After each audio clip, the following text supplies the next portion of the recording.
जय श्री राम सभी दोस्तों को स्वागत है आपका आज के मेरे इस वीडियो में। आज मैं आपको चिरंजीवी #5 के बारे में बताने वाला हूं। चिरंजीवी अश्वत्थामा, जो कि दुर्योधन के साथ पांडवों के खिलाफ लड़ रहा था और अर्जुन भी उसे नहीं हरा सका था और ना ही भीम ना युधिष्ठिर यानी कि पांचों पांडव मिलकर भी उसे नहीं हरा सके। ऐसा वीर योद्धा, वो महाभारत का सबसे महापापी योद्धा और सबसे वीर योद्धा भी था। महापापी और वीर योद्धा क्यों, चले जानते हैं इस वीडियो में। अश्वत्थामा अमर कैसे हुआ? कलयुग में अश्वत्थामा को कहाँ देखा गया? अर्जुन ने अश्वत्थामा की मणि क्यों निकाली? श्री कृष्ण ने क्यों दिया अश्वत्थामा को श्राप? महाभारत युद्ध से पहले गुरु द्रोणाचार्य अनेक स्थानों पर भ्रमण करते हुए हिमालय ऋषिकेश में पहुंचे। वहां तमसा नदी के तट पर दिव्य गुफा में तपेश्वर नामक स्वयंभू शिवलिंग था। यहां गुरु द्रोणाचार्य और उनकी धर्मपत्नी कृपि ने शिव की तपस्या की। इनकी तपस्या से प्रसन्न होकर भगवान शिव ने उन्हें पुत्र प्राप्ति का वरदान दिया। कुछ समय पश्चात माता कृपि ने एक सुंदर तेजस्वी बालक को जन्म दिया। जन्म ग्रहण करते ही इस बालक के कंठ से घोड़े के हिनहिनाने की आवाज निकली, जिससे कि इनका नाम अश्वत्थामा पड़ा।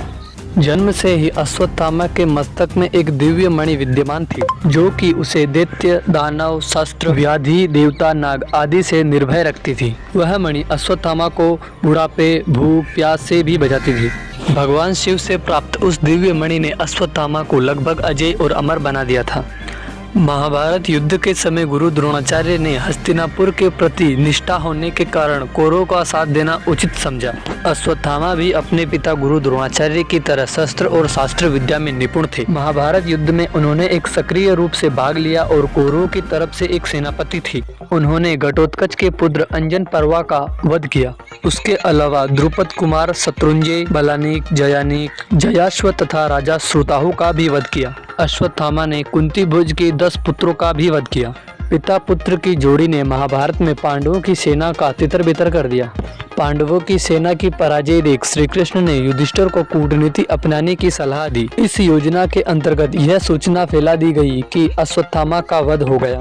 युधिष्ठिर धर्मराज युधिष्ठिर के नाम से भी जाने जाते हैं, क्योंकि वह कभी भी झूठ नहीं बोलते थे। वह न्यायप्रिय राजा थे और उनका शत्रु भी उनकी बात का विश्वास करता था। जब गुरु द्रोणाचार्य ने अश्वत्थामा के बारे में युधिष्ठिर से सत्यता याद करनी चाहिए, तो उन्होंने उत्तर दिया, अश्वत्थामा वध कर दिया गया, परंतु गज बहुत धीमे शब्द में कहा, जिससे कि वह असत्य भी नहीं बोले। इस घटना से पहले श्री कृष्ण ने और पांडवों ने मिलकर यह योजना बनाई थी कि युधिष्ठिर को जब पूछा जाएगा तब वो परंतु गज को इतने धीमे स्वर में बोले कि आसपास के अलावा किसी को सुनाई ना दे। और जब परंतु गज बोला गया तो उसी समय श्री कृष्ण ने भी शंखनाद किया, जिसके शोर से गुरु द्रोणाचार्य उनके परंतु गज स्वर को सुन भी नहीं पाए। अपने प्रिय पुत्र की मृत्यु की सूचना सुन गुरु द्रोणाचार्य ने सभी शस्त्र त्याग दिए और आंखों से अश्रुधारा बहाते हुए युद्ध भूमि में बैठ गए। गुरु द्रोणाचार्य को निशस्त्र देख द्रौपदी के भाई धृष्टद्युम्न ने अपनी तलवार से द्रोणाचार्य का सर धड़ से अलग कर दिया। गुरु द्रोणाचार्य का निर्मम वध के पश्चात पांडवों की विजय होने लगी। इस प्रकार महाभारत के युद्ध में अर्जुन के तीरों और भीम के गदा से कौरवों की सेना का पतन हो गया। दुष्ट और अभिमानी दुर्योधन की जंगा भी भीमसेन ने मल्ल युद्ध में खंडित कर दी। अपने राजा की ऐसी स्थिति देख और अपने पिता के मृत्यु से अश्वत्थामा अधीर हो गया और पांडवों की विजय सुनिश्चित हो गई। सभी पांडव अपनी विजय के उपलक्ष्य में मतवाले हो रहे थे। अश्वत्थामा ने अपने पिता गुरु द्रोणाचार्य की निर्मम वध का प्रतिशोध लेने के लिए पांडवों पर नारायणास्त्र का प्रयोग किया, जिसके समक्ष सभी पांडव सेना ने शस्त्र रख दिए। युद्ध के पश्चात अश्वत्थामा ने धृष्टद्युम्न का वध कर दिया। अश्वत्थामा ने अभिमन्यु की विधवा उत्तरा के कोख में पल रहे उनके पुत्र परीक्षित पर ब्रह्मशिर अस्त्र का प्रयोग किया, जो ब्रह्मास्त्र का ही एक परीक्षित और जटिल रूप है। छुपकर अश्वत्थामा पांडवों के शिविर में पहुंचा और नियमों के विरुद्ध घोर काल रात्रि में कृपाचार्य तथा कृतवर्मा की सहायता से पांडवों के शेष वीर योद्धाओं का भी वध कर डाला। केवल यही नहीं, उसने पांडवों और द्रौपदी के 5 पुत्र का भी वध कर डाला। अश्वत्थामा के इस पतित कार्य की सभी ने निंदा की, परंतु दुर्योधन ने मृत्यु से पहले इस अश्वत्थामा के इस कार्य से बहुत संतुष्ट और प्रशंसा की। पांडव शिविर के बाहर अश्वत्थामा को भगवान शिव के उग्र और दंडित रूप का दर्शन भी करना पड़ा, लेकिन उन्होंने अपनी भक्ति से भगवान शिव को पुनः प्रसन्न कर लिया। अश्वत्थामा की भक्ति से प्रसन्न होकर भगवान शिव ने उन्हें एक दिव्य तलवार भेंट की और अपने पूर्ण रूप से अश्वत्थामा के शरीर में प्रवेश कर उसे लगभग अजय और अमर बना दिया था। दूसरी ओर श्री कृष्ण ने पहले ही अपनी योग शक्ति से भाप लिया था कि उस रात्रि पांडवों के शिविर में क्या अराजकता होने वाली थी, इसीलिए पांडवों को पहले ही उनके शिविर से दूर ले आए थे। पुत्रों की हत्या से द्रौपदी विलाप करने लगी। द्रौपदी का विलाप सुन अर्जुन उस नीच कर्म ब्राह्मण हत्यारे का मस्तक विच्छेदन करने की प्रतिज्ञाबद्ध हुए। श्री कृष्ण को सारथी बनाकर अर्जुन गांडीव और धनुष लेकर अश्वत्थामा का पीछा करने लगे।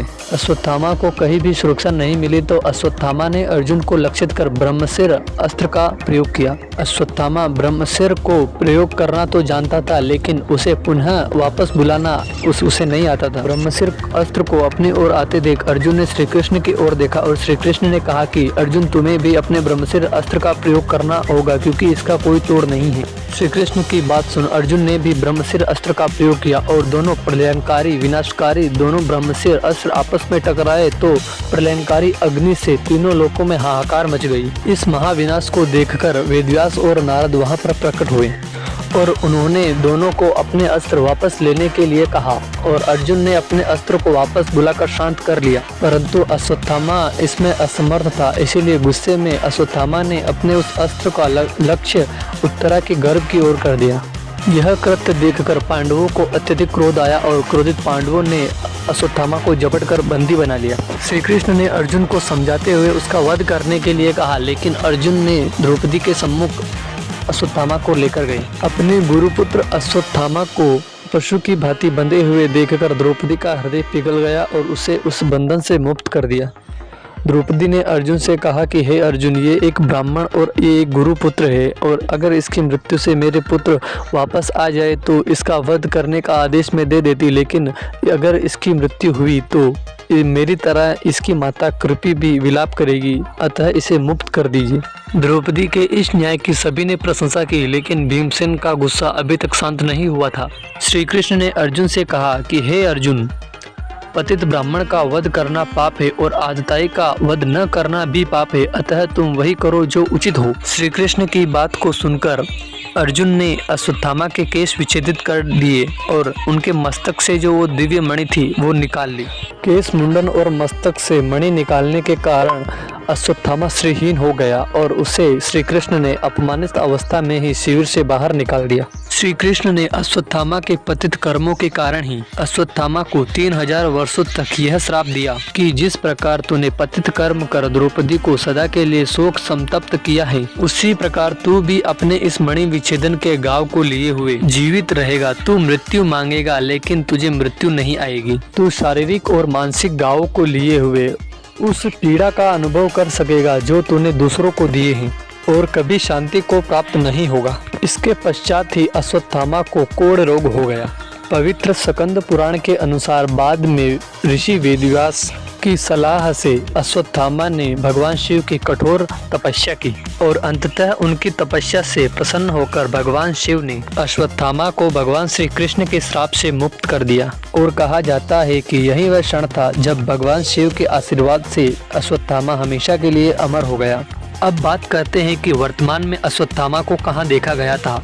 कहा जाता है कि मध्य प्रदेश में एक किला है असीरगढ़, जो कि बहुत प्राचीन गढ़ है और वहाँ पर एक प्राचीन शिव मंदिर है, जहाँ पर भगवान शिव का मंदिर खुलने से पहले ही वहाँ पर पूजा आरती की हुई मिलती है। और कई लोगों का दावा है कि उन्होंने अश्वत्थामा को देखा है एक लहूलुहान अवस्था में तेल मांगते हुए। वहाँ के लोगों का मानना है कि एक दिव्य शरीर वाला और कोई नहीं अश्वत्थामा ही है, जो रोज शिव की पूजा अर्चना करके चला जाता है। तो दोस्तों, ये थी चिरंजीवी अश्वत्थामा की पूरी कहानी। आपको ये कहानी कैसी लगी कमेंट बॉक्स में कमेंट जरूर करें और कमेंट बॉक्स में लिखे जय श्री कृष्णा, जय श्री राम।